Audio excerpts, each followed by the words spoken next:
Hello everybody, welcome back to Sarky Form Said. So I thought we had put to rest Peanut the Squirrel and Fred the Raccoon story, but it gets a little deeper. So this is what we do know. October 30th of 2024, Peanut the Squirrel, and Fred the Raccoon were seized in New York City.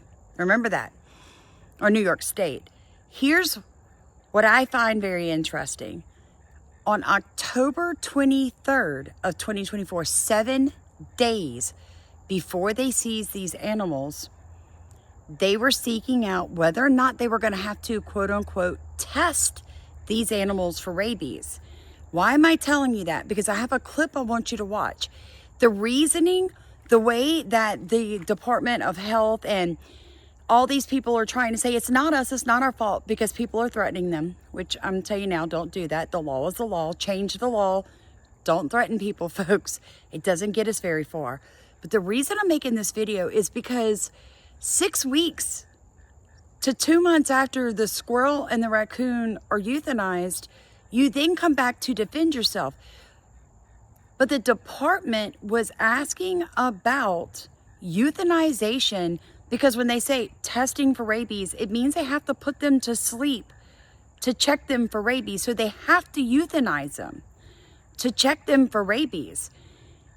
So they were already determined to euthanize these animals prior to picking them up.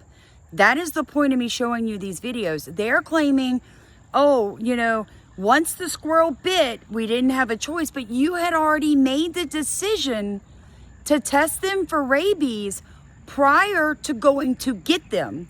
So do I even believe now that the squirrel actually bit somebody? I don't think so. I think they always knew they were going to euthanize. I think they always planned to do it. And then when the squirrel bit, they had, right there, oop, got to do it now. No choice. So I just want to show you these clips of government officials trying to dig themselves out of a hole. I mean, I just think it's ridiculous, folks. And, there's no getting them back. But what they say is really infuriating, and I want you to hear it for yourself. Decision to euthanize these animals. The health department had nothing to do with the search, nothing to do with the search warrant. Did we play a role? Certainly we did, but I want to make sure everyone knows exactly what our role was. Chemung County Executive Chris Moss says he wanted to answer a statement from the union that represents officers at the New York State Department of Environmental Conservation. In a statement on Friday, the union said people have been making violent threats against DEC employees. The union says after Peanut bit an investigator, the squirrel and the raccoon were turned over alive. The Chemung County Department of Health made the determination to humanely euthanize both. I've been able to be in contact with Sean Mahar, who's the acting commissioner of DEC. He's been in contact with us almost on a daily basis, letting us know what's going on. So the statement from the union was a little bit surprising. Moss says the county health department first received an email complaint on October 19th. That complaint was sent to the DEC and Elmira Animal Control. On October 22nd, the DEC told the county it was aware that someone was in illegal possession of an adult gray squirrel and at least 4 young raccoons. The DEC then asked the county health department if it would, quote, recommend these animals be tested for rabies as a precaution for human safety. So they were definitely seeking testing them for rabies prior to going and getting them on October 30th.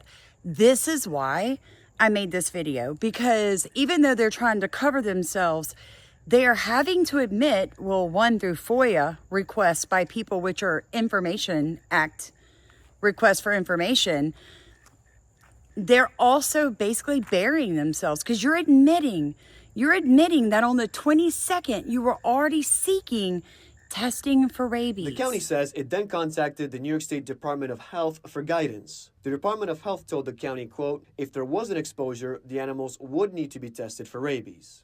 So remember, at this point, it's the 23rd of October, 7 days prior to going and taking Peanut the Squirrel and Fred the Raccoon. If there's exposure, there has to be testing. What happens? The squirrel bites the worker.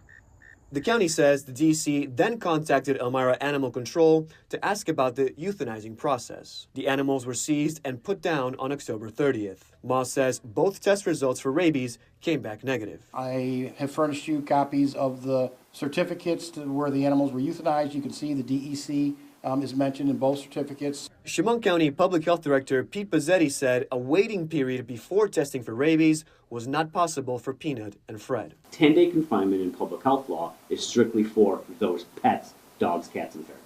So it doesn't apply in this case. Look, I realize people want to vet, but at the end of the day, I think you have to realize the seriousness of a human contracting rabies. This is protocol from the state, turned down to the county. The county health department only did what the protocol is. One thing we will look at in the future, though, is the expeditious manner that these animals were euthanized, and could we have waited another day or two to see exactly what was going on. But nobody was aware of the social media presence of either one of these animals. Nobody was aware of the social media presence of these animals. That tells me two things.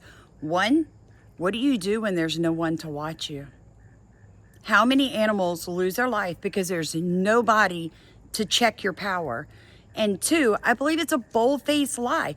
How else would anybody know this man had the squirrel and raccoon? When the people put in the complaints, didn't they say, I saw them on Instagram? And whether that would have played a role or not, once the squirrel bit a human, it was probably only a matter of time before the testing needed to be conducted. Remember, by his own admission, they had already discussed testing for rabies 7 days prior to going and taking these animals from Mark and his wife. Now, am I a fan of breaking the law? No. Is there a reason there are laws not about keeping things like livestock and wild animals as pets? Yes. However, this entire debacle is just cruel. And in a world where everything feels like it's spinning out of control, can't they just leave us alone?